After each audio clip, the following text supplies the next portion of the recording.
Okay, our next speaker today is Trevor Lee, who's from Travconsult. Now, he's had an extensive experience in talking around the nation, around internationally, to speaking him earlier on issues of market development and issues of China development. His business was established in 2002 and it specialises in international customer service and market development. It began researching Chinese tourism in particular in 2003 and pioneered the education and development of Australia's tourism industry to better understand and look after emerging Chinese tourist market. He's launched its first China Ready workshops in 2004. Since then, Travconsult has delivered a variety of China Ready programs and workshops for a range of blue ribbon type organisations, the federal government, Tourism Australia, state tourism organisations, regional tourism organisations, airports, hotels, resorts, casinos, tour operators, attractions, retail businesses, F&B operators. Obviously, he's been spread far and wide. Travconsult as a business won the prestigious Gold Award for Service Quality and Human Resource Development at the Chinese Tourists Welcoming Awards in 2008 in Beijing, China. And ahead of that, he obviously beat Switzerland and Avis China as well. Travconsult is the only Australian company to date to have won an award at this event. And in December 2008, Travconsult was awarded the inaugural China Outbound Tourism Quality label at the World Travel Market in London. Please, with all those very high credentials, welcome Trevor Lee to the stage. Thank you.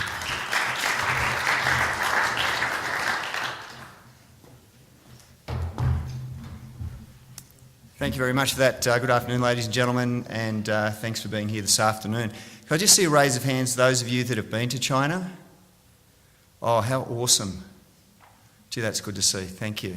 Fantastic.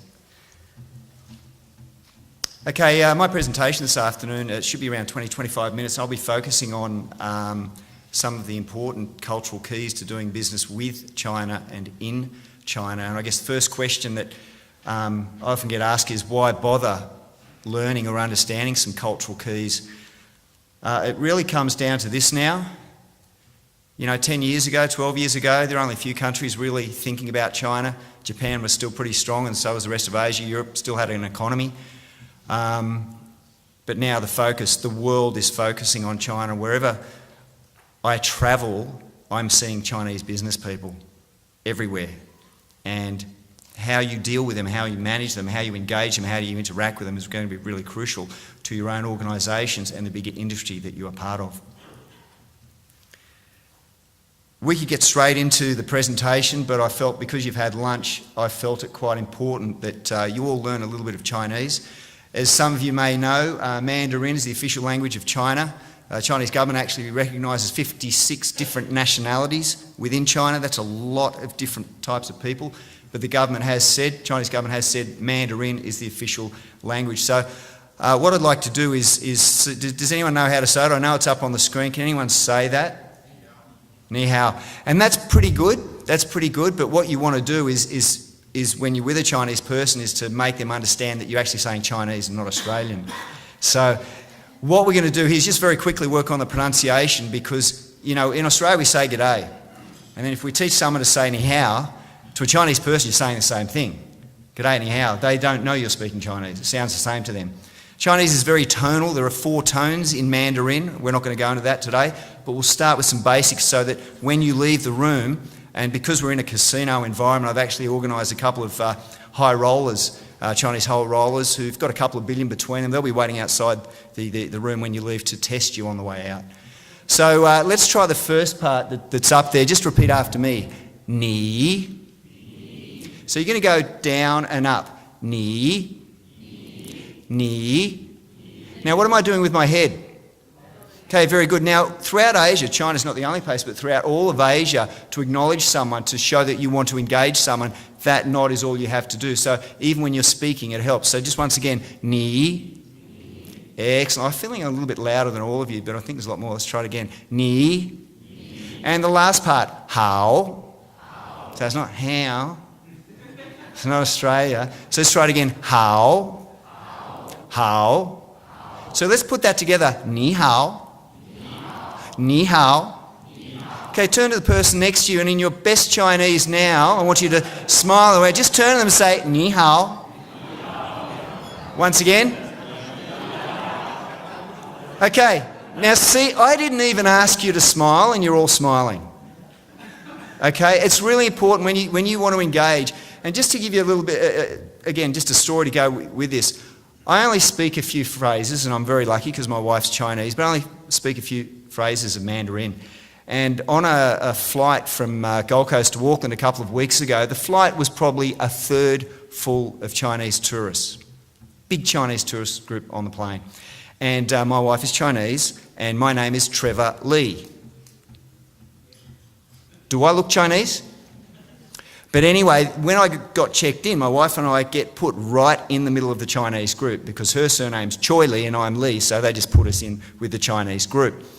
Anyway, at the end of the flight, just as the plane's coming in to land, all the Chinese group stands up. Of course, they should still be seated, but the Chinese get up because they can't wait to get off.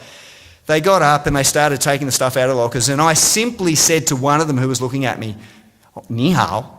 Well, that stopped all of them from doing everything. They stopped and they wanted to know how I learned that, where I was from. I must be Chinese in a former life. They started shaking my hands. That's all I said. You can engage really easily, or you can go, "I don't speak Chinese," and I'll just walk away from them. So the first key is don't be afraid to engage. So we'll be looking at 3 cultural keys. The first one, and I'll get you to repeat after me with these names. You don't have to remember them, it's just for pronunciation effect. Repeat after me this, please. Guo Qing. Once again, Guo Qing. The next one, Miansu. Miansu. And the last one, guanxi. Guanxi. Okay, let's start off with Guo Qing. Guo Qing, just take notes as you have to, or you can listen, that's fine. This is a topic that doesn't get spoken about at many presentations on China. It can be a little bit sensitive, but I want to address it from your own industry's point of view. Guo Qing is all about China's national characteristics, the special situation in China, the special thing that China is all about.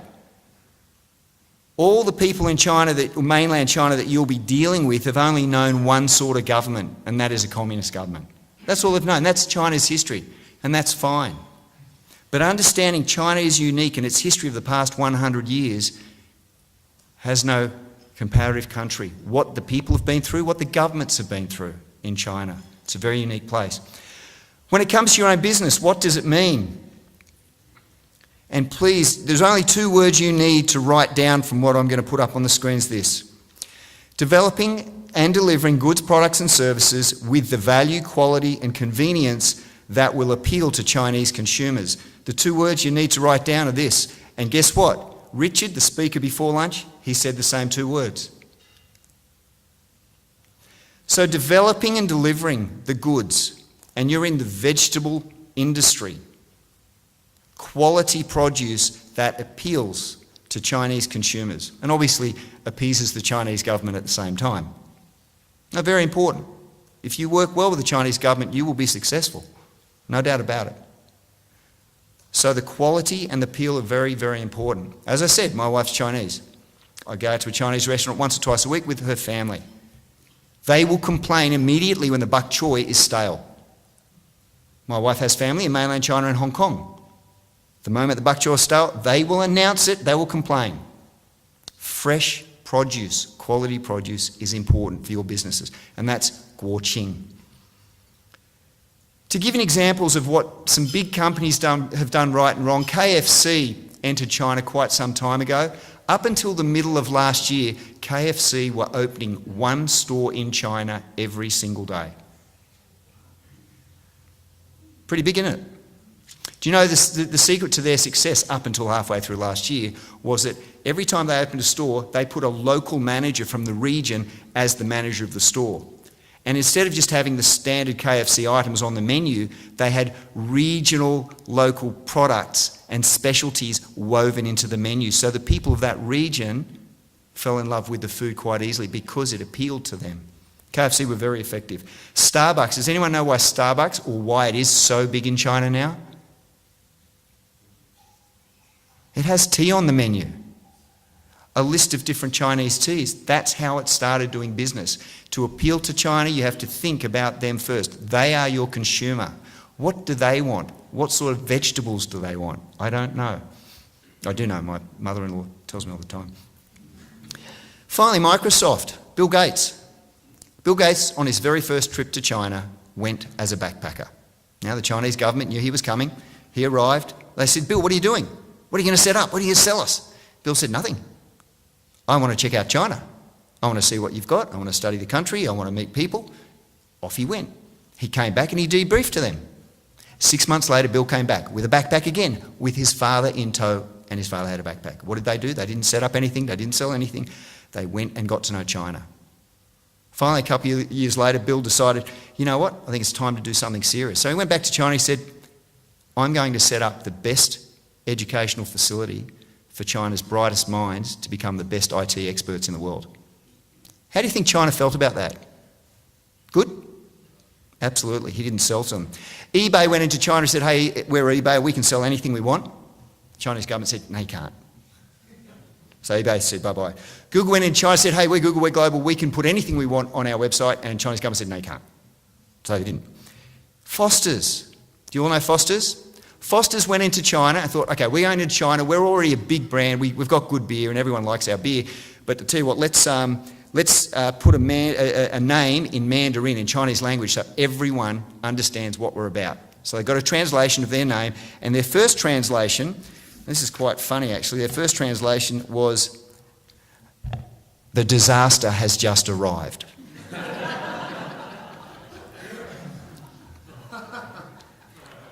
The beer didn't sell well. So they then thought, we've got to get something more meaningful. So they then went into a little bit of Chinese philosophy and picked out some Chinese characters.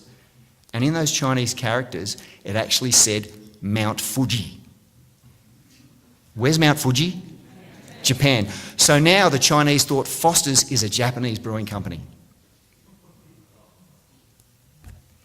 Anyone can make mistakes. Do your homework first about China. Guanxi's very important. You have to think about China, know your customer, appeal to the consumers. It's about quality. The next cultural key is miansu. And miansu is all about face.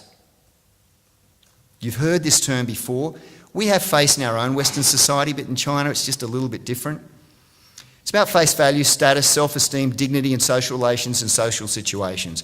Face is one of those things that throughout all of Asia it means a lot.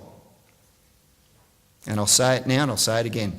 If you don't get this point, you will make mistakes in China. Face is powerful in social situations. It's extremely powerful in business situations. Sometimes face is more important than business. We have Chinese business colleagues here on the Gold Coast who have chosen to lose a deal, in other words, to lose the opportunity of making lots of money, so that they don't lose face in the agreement. 4 important concepts, and these are just the ones that we focus on. Again, a lot of other China specialists will give you a lot of other ones, but we've just broken these down simply. There's giving face, losing face, saving face, keeping face. We'll just touch on these quickly because time is short. Giving face is when you praise someone in front of their peers, fulfilling promises, exceeding expectations. These last 2 points are probably the ones that as a business and an industry you need to be aware of. What you say, and what you mean and what you do are very, very important. If you can exceed expectations with your business colleagues and business partners from China, whether in China or whether you're bringing them out here or entertaining them here, if you've got that opportunity, it means a lot. Losing face, we'll come back to that in a moment. Saving face is when you prevent or rescue someone from an embarrassing situation. And the best example that I can give here is when you meet a Chinese person for the first time and they mispronounce your name and they've got their delegation with them and it's the chairman of a big company and you say, no, it's not travel, my name's Trevor. By the way, I've just been given a new name in Chinese and it is travel. But if I were to do that in front of a chairman to a group, he would lose a lot of face. Does everyone understand that? No need to do it. So I'm sticking. I'm happy. I have been given the name Travel by a very, very important CEO of a very, very important Chinese company. I don't mind. My wife still calls me darling, so it's fine. And finally, the last one, keeping face, letting someone gain favour or status or victory without them knowing. And this can often happen in a business deal, it can happen in negotiations, it might happen in a social event. You could be playing golf with a very important Chinese partner, and you know you can beat the pants off him or her, but you know what, you sort of let them get a few points up, and so it's a bit more of an even game. Does that make sense? They don't have to know everything, it's about keeping things nice and even. And really losing face is when you do the opposite of any of those things there. Loads and loads of examples, but I'll give you some positive ones first. This is the chairman of China Southern Airlines, and he's with the... who's the Caucasian gentleman? Does anyone know?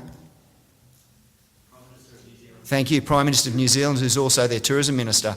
April 1, 2011, China Southern landed their inaugural flight into Auckland Airport. It was the first time China Southern had flown into New Zealand. The Prime Minister of the country, the Prime Minister of New Zealand, was on the tarmac to greet every single person. No foreign leader had ever done that for a Chinese airline. How do you think the media and the Chinese government felt about that? What was given?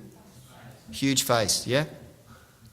Oh, by the way, China Southern started at 3 times a week and they're now weekly into New Zealand. China Southern love New Zealand. Good relationship there.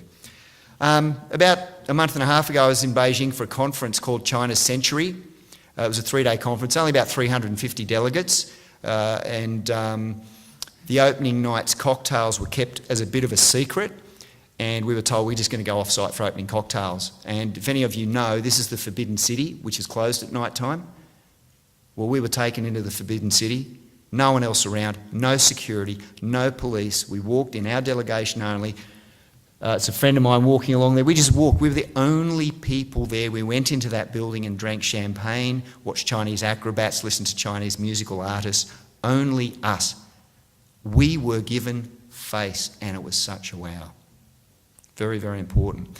Just one example of how not to do things. One delegation from Australia went to China to do some business. They were wined and dined very well in China. Came back. The Chinese group then wanted to come and visit the same Australian delegation in Australia. Does that make sense?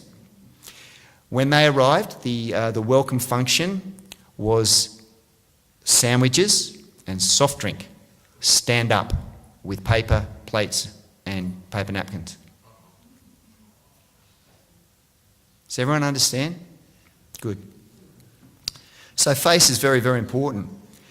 Okay, we're going to do a bit more Chinese here because those billionaires are just outside the room. High rollers, remember high rollers? They don't talk in millions.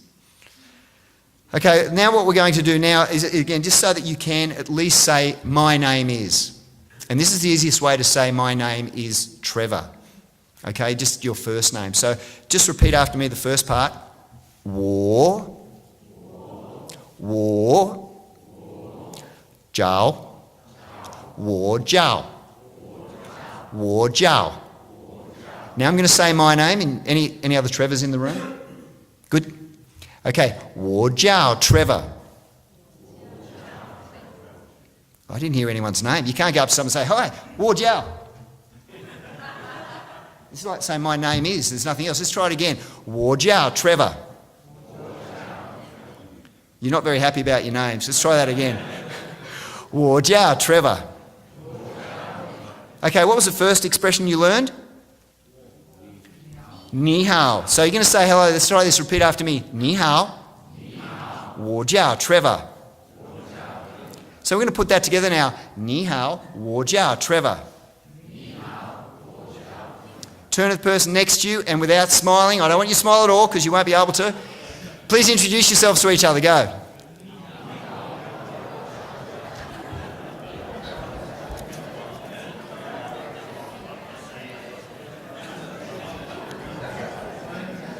Okay, very good. Once again, I didn't ask any of you to smile, but you could do it. Let's try that once again. Ni hao, wo jiao, Trevor. So when you say your name, you don't have to say it fast, just say your first name. Doing only that, if that's the only Mandarin you know, and you nod and you give your business card with 2 hands, a nod and a smile, you are breaking down barriers. You are showing that you want to engage, you want to interact, you're trying to do something. They don't expect you to speak any Chinese. So often, as Westerners, we suddenly think that any Chinese businessman can automatically speak English. It's just an assumption. It's very wrong. We blow them away when we attempt a very difficult language. Does that make sense? And the third and final cultural key that we're going to cover here is guanxi. So just if you could repeat after me together, guanxi. Guanxi is all about relationships, social connections.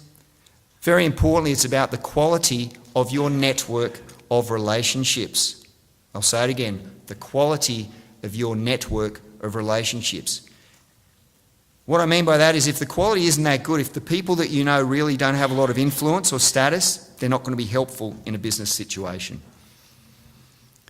The best way for me to sort of demonstrate the difference between Chinese guanxi and our own Western guanxi is with the following slide. This demonstrates a typical Western set of relationships. Okay, I have a few friends from my school days. I have friends from my travel days, my surfing days, work days, and my wife has friends. We all have friends in different pockets. We would never get them all together as one. Does that make sense? I think you'll find as Westerners you all have your different pockets with your partners. This is a Chinese guanxi. At all times, they are trying to introduce someone from one circle, one area, to someone else in another area. Does that make sense? Because at some stage down the track, 6 months, 1 year, 5 years, 10 years, they might need help from someone who knows someone who knows someone. The stronger, the better the network, the more chances of success they will have in finding the right person to do business with. Think about that for yourselves. The more people that you can meet, and when people say, so Trevor, where's the best place for me to start building my China connections? I'll say your local Chinese restaurant, because your local Chinese restaurant owner knows most of the Chinese people in his area. It's a good place to start. Chinese people prefer to deal with people they know and trust. It comes down to the personal side of things, very importantly. They do. They want to do business with people they know. They feel obligated to do business with friends first. Not always, but to start with, that's who they will approach first. Friends first. Very, very different to Western way of doing business. You've heard it before, but they believe in building relationships first and then doing business second. Even the young Chinese people coming out can't succeed without contacts. You must make yourself known to a Chinese person, a Chinese business partner, before any business can take place. So you need introductions. You need someone in your network who can help you to meet the person that you need to know. Does that make sense? You cannot go cold. You can never go cold to someone. Just like one of the speakers said, you can't just turn up in China and start getting all the paperwork done without any help. You need help. You need an introduction. And just summing up for you here, a slide beforehand, you need an introduction. With any introduction environment, when you're meeting someone for the first time, just relax, enjoy it, don't try to sell them anything. Show sincerity and research and interest in them, their company, and China. Don't try to sell them anything yet. Ask appropriate questions, and I'll talk about those very shortly. Dining at a Chinese restaurant is a great place to start building relationships. Find a good Chinese restaurant, though, and again, find a quality Chinese restaurant. Very important. Socialising, helping, gift giving, these are all parts of building relationships in China. Again, each of these topics I can talk about for a couple of hours, but we don't have time. Just to give you a taster. The key point is this, though. Business deals come from relationships, not the other way around. Knowing a little bit of Chinese, knowing a little bit about China, taking the time to learn about your consumer, your market, suppliers, it helps a lot. So just going through those keys, guoqing is all about China, China's way of doing things, and appealing to their consumers with quality. Miansu is all about face, fantastic. And guanxi is all about relationships. I've got 2 extra keys to doing business because I thought I could squeeze these in for you. First one is negotiating. I'm not going to tell you anything at all about negotiating except for this. Chinese people are born negotiating. Mums and dads will talk to each other and compete with each other and say, my little son can bargain better than your daughter at the markets. They do it from when they're born. That's what they do. And if you in your industry say, hey, we don't bargain, we don't negotiate, no, we don't do that, you're taking the whole culture away from China, and they go, well, you're no fun. I'm not going to play with you. I'll find another person who wants to play with me and bargain and negotiate. Understand that. Don't take it personally. Don't go, what do you mean you want to take $5 off my product? It's a good quality product. Don't take it personally. This is what they do. This is what they do. I shop with my wife and my parents-in-law. It's embarrassing. But that's what they do. And I've learned to go, okay, this is what they're going to do. They're going to bargain at the movie theatre for the movie theatre tickets. Don't take it personally. It's what they do. Entertaining, let's very, very quickly look at entertaining, whether you're in China or whether you're here in Australia. Okay, have you all got glasses in front of you? Yes, fantastic. Okay, if you could all just stand up and raise your glasses, please. Just put a little bit of beverage in there. I did ask the organisers for some wine and stuff, vodka. Okay, this is how you would officially do it. This gentleman that I'm gumbaying with is a government official from Shanghai. I didn't meet him for quite some time. I was introduced to his daughter, who was a student at Bond University here on the Gold Coast, and she asked for our help, and we just helped her for a couple of years through various degrees, different universities. Her mother came out, we looked after her mother. When we went to China to visit as a government official, he went out of every possible way to look after us, and he just says, Trevor, anything you need in China, we'll help you with. Lovely, lovely man. This is how you gumbay. And just repeat after me, gumbay. A bit more diction with that. Gumbay. What you would do, and I'm just going to have to... can I ask you to come up, please? If you can just all hear me, I am the host. This is my guest. When we do the gumbay, I'm going to use 2 hands on my glasses like this. The bottom left hand is underneath. Because he's my guest, I'm going to put my glass a little bit lower. I'm not going to just do a normal cheers and break the glass. I'm going to do it a little bit lower to give him. And we cheers. Then we have to scull it because it means bottoms up. Scull it. And then once we've finished, can we scull it? We show each other the empty glass. Thank you. So, just with a little bit of water inside, if you could just turn to each other, whoever wants to be the host or the guest, do what you want, and say, Gumbay.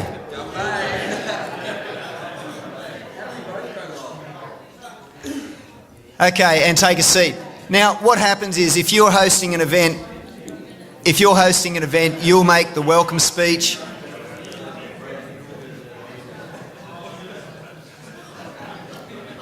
If you're hosting the event, if you're hosting the entertaining and you've got guests, you'll make the first speech, there'll be drinking happening, and eventually the guest will do the same back to you. So if someone has made a speech and welcomed you, if you are the guest, make sure you reciprocate. But there's all of this that will continue for the night. So just some points, and I'm happy, I think you'll take a copy of the presentation, so you can grab the presentation afterwards, so don't worry if you miss these, because I'll fly through these. You'll get a copy of it. Okay, do everything to roll out the red carpet to give them... Thank you. Enjoy entertaining, enjoy meeting new people from a new culture. Okay, the guest of honour should face the door. Don't put their seat at the toilet near there, anything like that. The guest of honour face the door, and the host faces the door as well. So the guest will be on the host's right. Correct order of speeches is important. The timing is important. Again, we've been to many functions where people don't make a speech to the very end of the night. That's not good enough. You've got to be welcoming, talking all the time, make people feel special. Offer chopsticks, make sure chopsticks are there. When you do anything with chopsticks, make sure the chopsticks that you're bringing out for your Chinese guests and VIPs don't come from the local Japanese restaurant. Been there, I've seen it happen, it's so embarrassing. No matter what the dish is, make sure chopsticks are available, because a lot of Chinese people simply aren't used to using knife and fork.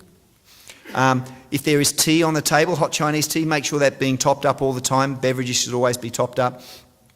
If they applaud your speech at the welcome speech at the beginning of the night, Chinese will often applaud you back. Don't go, thanks, it was a good speech, wasn't it? Thank you. Clap them back, and that's just a polite courtesy as well. This is a really good one. When I had my very first dinner at my wife's place, when we were just going out, and I went round to the family home for dinner, and the sisters were there, mum and dad and all there. My wife's mum had put on this fantastic banquet, all these dishes. So I'm eating, and they're speaking in Chinese, and it was all very vocal and loud. I'm eating, and more dishes were coming out, and more dishes. I'm eating. And finally, my wife said to me, "Trevor, aren't you full?" "I was full half an hour ago, but your mum keeps bringing out food." She says, "Because you're not showing that you're full." Because I was brought up to eat everything in the bowl. But in China, once you leave a little bit in the bowl, the host goes, I've fed him or her enough.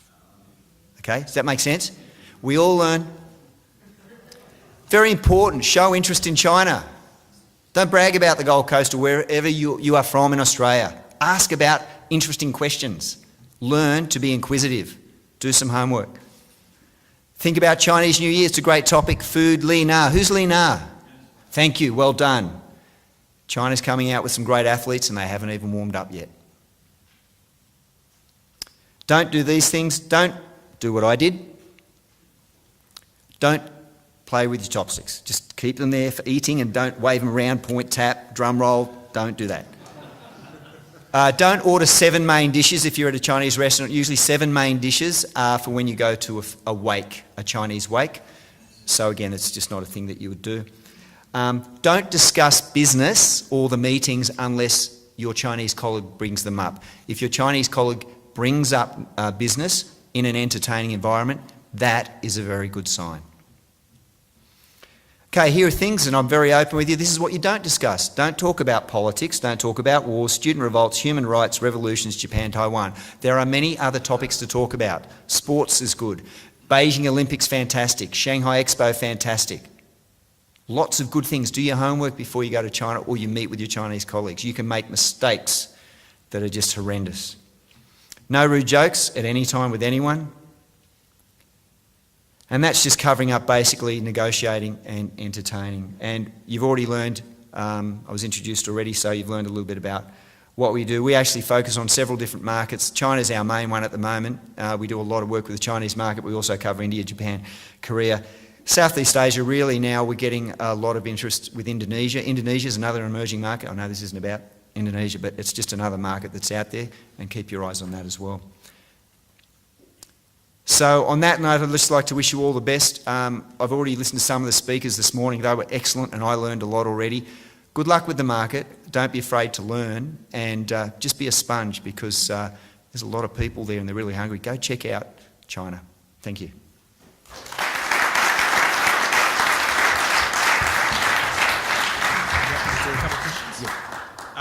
We do have time for a couple of questions. Anyone would like to be brave enough to ask one?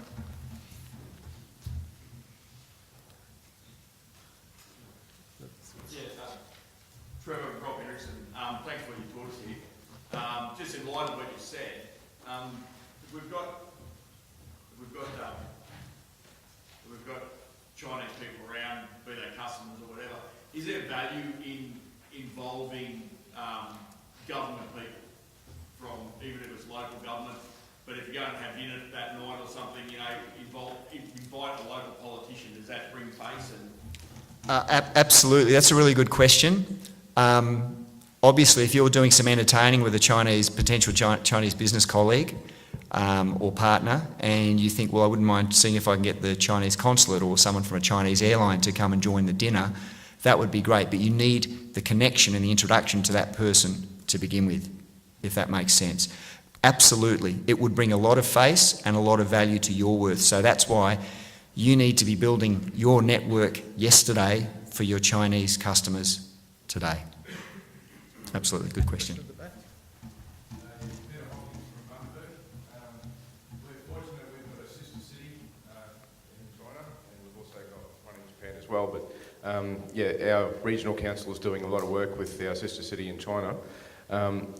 Just out of curiosity, my main question is actually, what do you do if you do stuff up and do one of the don'ts? If you do one of the don'ts, apologise, and just try to right it. That's a great question. Don't be afraid to say that you made a mistake. Chinese will make a mistake too. They're human. They've just had a different history to us, and they make mistakes too. Don't be afraid to just, I'm so sorry, and you can show that in your face and how you look, and try and right it. And you'll find that they're very human. They're great people, and they're lots of fun. They really are lots of fun. They want to have fun, and they want relationships. They weren't allowed to have foreign relationships for a long time, and they're finally seeing the world, and the world's chasing after them, and the world at the moment just sees Chinese people as statistics. They're not statistics, they're people. Thank you very much. Pleasure. Thank you.